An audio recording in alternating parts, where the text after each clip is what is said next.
네, 후보들의 온라인 발언량이 유권자들의 표심에 어떻게 작용했을지를 한번 짚어보도록 하겠습니다. 앞서 장원석 앵커가 잠깐 언급한 서울시장 후보들의 발언 파급력을 옮겨봤습니다. 자, 5월 한 달 동안의 그래프를 지금 이제 보실 텐데요. 자, 유념하셔야 할 점은 이게 지지율 그래프가 아니라는 점입니다. 이 점 좀 강조를 해드립니다. 자, 이번 발언량과 연관 키워드 조사에 참여하신 빅데이터 분석업체 스피치로그의 주재선 대표 모시고 이야기 나눠보도록 하겠습니다. 어서 오십시오. 네, 안녕하세요. 네, 반갑습니다. 자, 저희가 지금 발언 파급력에 대한 그래프를 보고 있고요. 계속해서 이 단어, 발언 파급력에 대한 단어를 언급을 하고 있는데 이게 어떤 개념인지 먼저 좀 설명을 해주시죠. 네, 5월 한 달 동안의 기간을 보면 특히 10일 날 저렇게 이제 쭉 솟아 있기는 한데요. 발언 파급력이라고 하는 것은 어떤 사람이 무슨 말을 이제 하게 되잖아요. 그러면 그것을 언론에서 받아서 기사화를 합니다. 그래서 어떤 사람은 한 가지 맥락의 발언을 했을 경우에 10가지 기사가 나오는 경우가 있고 어떤 사람은 한 가지 맥락의 발언에서 100가지 기사가 나오는 경우가 있습니다. 당연히 후자의 발언의 영향력이 굉장히 크다고 볼 수 있겠죠. 그렇죠.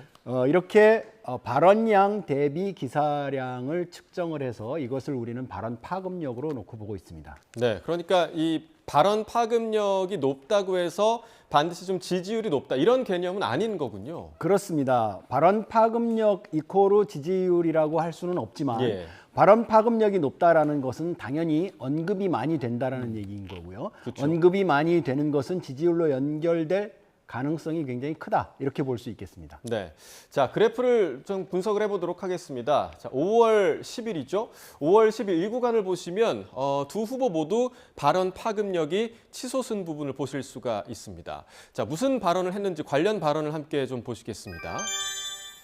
자, 송영길 후보, 오세훈 시정 살림 말할 자격 없어. 자, 오세훈 그러니까 전 서울시장에 대한 그런 비판을 한 거고요. 또 오세훈 후보는 송영길 후보의 인천시장 시절을 비판을 했습니다.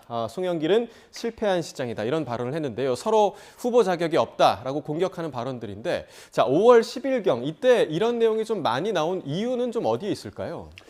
이제 선거가 본격화되면서 이제 공방이 서로 가열되면서 상대 후보에 대한 공격 포인트들을 잡는 이제 시기라고 볼 수 있겠는데요. 특히 5월 10일은 이제 윤석열 정부 출범일 그리고 이제 취임 시기 있지 않았습니까?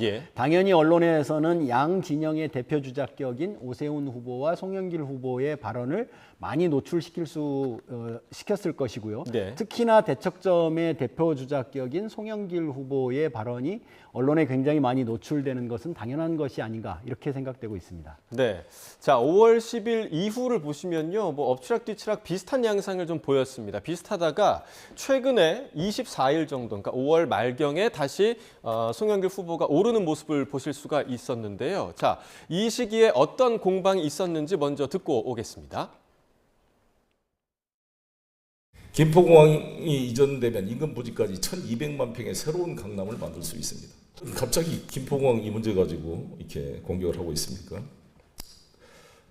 국민들은 이해하고 찬성하는 정책 같이 TV 토론했으면 좋겠고요. 투표일 딱 사흘 남겨놓고 김포공항을 없애고 인천공항에다가 합치자 그럽니다. 이게 서울시장이 낼 공약입니까? 어안이 벙벙하죠? 서울 시내 전체 시민들을 위한다면 이런 공약 낼 수 없죠? 네, 그러니까 선거 막바지에 가장 이슈가 됐던 이 김포공항 이전을 둘러싼 공방이 가열된 모습을 보실 수가 있었는데요. 두 후보의 발언 파급력이 같이 지금 동반 상승한 모습을 보실 수가 있습니다. 어떻게 좀 분석해 볼 수 있을까요?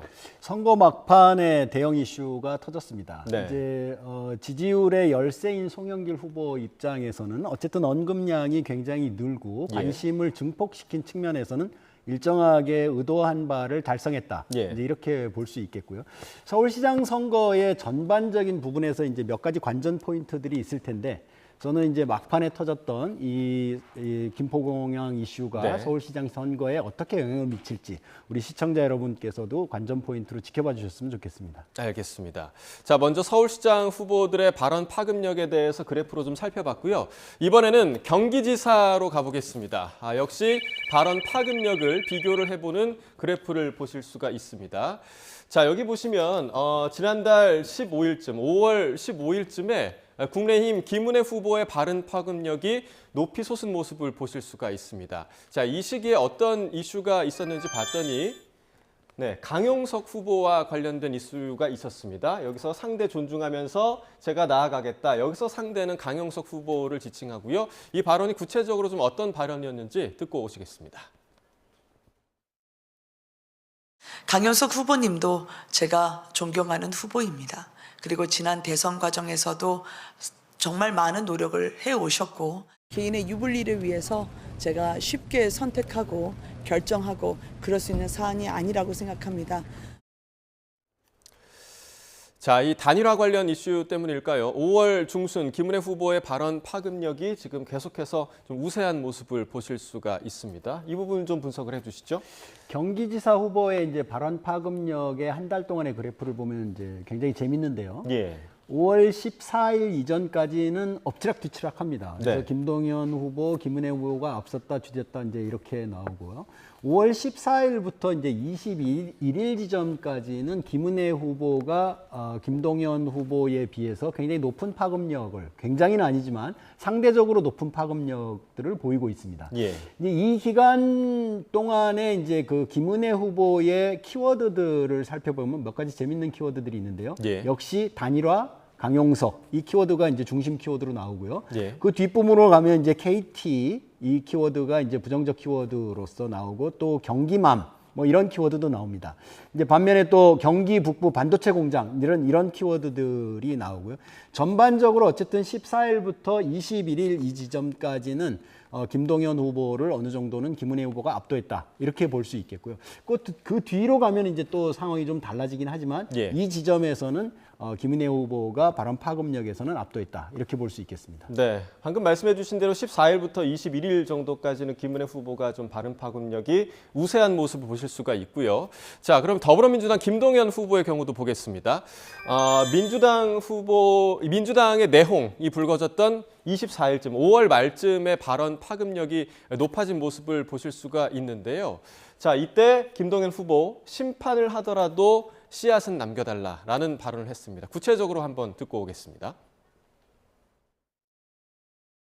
우리 민주당을 비판하시더라도 씨앗은 남겨주십시오. 낮은 곳으로 들어가 민주당의 변화를 만들어낼 씨앗이 되겠습니다. 회초리를 들고 꾸짖을 지언정 외면하거나 포기하지는 말아주십시오. 자, 선거 막판에 민주당 내부 굉장히 시끄러웠습니다. 네. 박지현 비대위원장의 단독 기자회견 네. 이후에 계속해서 지도부 간의 갈등이 좀 표출이 됐었는데, 자, 이런 문제 경기지사 선거 판세에 좀 영향을 미치리라고 생각을 하십니까? 당연히 미치리라고 생각합니다.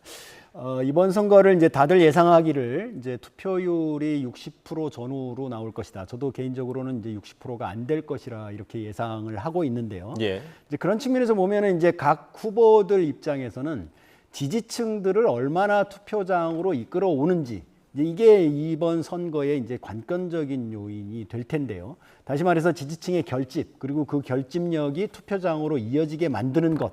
이게 이제 이번 선거 전략의 굉장히 주요한 부분이었을 텐데 이런 민주당의 내부는 민주당 지지층들의 결집력을 약화시키고 투표장으로 끝까지 이끄는데 일정하게는 방해 요인이 되지 않았나 이렇게 생각하고 있습니다. 네.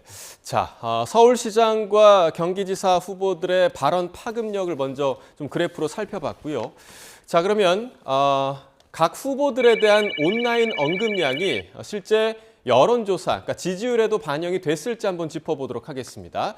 온라인 언급량과 실제 여러 기관에서 시행됐던 여론조사 결과를 함께 표현을 해봤는데요. 자, 먼저 서울시장 후보를 먼저 보겠습니다. 아래 보시는 이 선 그래프가 기사와 SNS 등에서 후보들이 언급된 양을 의미하고요. 자, 위에 보시면 오세훈 지지율, 송영길 지지율 이렇게 표시가 되어 있습니다. 해당 날짜마다 각기 다른 여론조사 기관에서 조사한 지지율이라는 점을 미리 좀 말씀을 드립니다. 자, 이 그래프와 지지율을 지금 언뜻 봐도 사실상 크게 상관이 없는 게 아닌가 이런 생각이 드는데요. 어떻게 좀 보시나요? 이제 보통 언급량은 이제 지지율의 척도다 이렇게 얘기를 합니다. 예. 그런데 이제 여기는 몇 가지 전제 조건이 있기는 하죠. 서울시장 후보 같은 경우는 이제 좀 출발 지점이 다릅니다. 예, 다시 말해서 오세훈 시장은 현역 시장으로서의 프리미엄이 있는 상태고 송영길 후보는 좀 늦게 출발했다. 이제 이런 지점들이 또 하나 있고요. 예. 그다음에 언급량이 높았을 때 그 언급량이 긍정적 언급량이냐, 부정적 언급량이냐, 이제 이런 부분들을 좀 따져야 되는데요. 예. 실제로 부정적 언급량이 높다 하더라도 이것이 일정 기간이 지나면 그것은 다시 지지율로 수렴되는 경우들이 있습니다. 네. 그러나 요번 이제 5월 한 달 기간 동안 그러니까 지방선거 기간 동안에 보면 굉장히 짧은 기간이었고요. 예. 이 송영길 후보의 언급량이 높았을 때 보면은 부정적 언급들이 굉장히 많습니다. 초반에 그 공천에 대한 여러 논란들 네, 그리고 네. 후반에는 이제 뭐 성비 사건이라든지 민주당 내분 문제 네. 그리고 또 말실수도 좀 있었죠. 이제 이런 측면에서 보면은 송영길 후보의 언급량이 굉장히 높긴 하지만 이것이 지지율로 수렴되기까지는 일정하게 짧은 기간이고 또 부정적 언급이 많은 부분이 있다. 이렇게 말씀드릴 수 있겠습니다. 네, 그러니까 언급량이 많아도 그 언급이 긍정적이냐, 부정적이냐를 따져봐야 한다는 그런 말씀이시죠? 네, 맞습니다. 네, 자 알겠습니다. 이번에 서울시장 후보에 대한 분석을 해봤고요. 이번에는 경기지사 후보에 대한 분석을 해보겠습니다. 역시 온라인 언급량 그리고 특정 날짜별 여론조사 결과 표시해봤습니다. 다시 한번 말씀드리면 해당 날짜마다 각기 다른 이 여론조사 기관에서 조사한 지지율이라는 점 다시 한번 말씀을 드립니다. 자, 그래프를 보시면요. 엎치락 뒤치락 경합을 벌이는 모습입니다. 한번 좀 분석을 좀 해주시죠. 경기지사 후보는 이제 경기지사 선거는 앞서 말씀드린 서울시장 선거하고 약간 좀 다른데요. 출발점이 일단 같습니다. 예. 두 후보의 출발 지점, 다시 말해서 두 후보의 영향력 지점들이 좀 같은 위치에 있다 이렇게 볼 수 있겠고요. 지금 보시면 아시겠지만 이제 5월 15일 이전까지는 엎치락뒤치락합니다. 두 사람에 대한 언급의 양이 이제 엎치락뒤치락하고요. 네, 그렇네요. 또 위에서 보면은 지지율 조사에서도 엎치락뒤치락하는 게 좀 보여지죠. 네. 그리고 14일부터 21일까지 보면은 일정하게 이제 김인혜 후보의 언급량이 약간 높습니다. 그건 이제 앞서 말씀드렸던 그 발언 파급력의 부분과도 연관되어지는 부분이라고 보여지고요. 네. 그 뒤로 다시 엎치락뒤치락하다가 막판에 딱 붙었습니다. 네. 그래서 저는 개인적으로 경기지사 선거가 어떤 결과가 나올지 굉장히 좀 궁금한데요. 네. 또 막판에 터졌던 또 몇 가지 이제 김인혜 후보에 대한 어떤 부정적인 이슈 그렇죠. 이런 부분들이 또 어떻게 결과에 반영될지 네. 굉장히 시청자 여러분께서도 좀 관심 있게 지켜볼 부분 아닌가 이렇게 생각됩니다. 네, 말씀해 주신 것처럼 막판에 숫자가 지금 너무 비슷하기 때문에 오늘 경기지사 결과가 어떻게 나올지 많은 분들이 아마 주목하실 것 같습니다. 자, 지금까지 지난 한 달 동안 서울시장 후보 또 경기지사 후보들을 둘러싼 온라인 민심 빅데이터로 살펴봤습니다. 대표님 오늘 도움 말씀 고맙습니다. 네, 감사합니다. 네, 지금까지 민심연구소였습니다.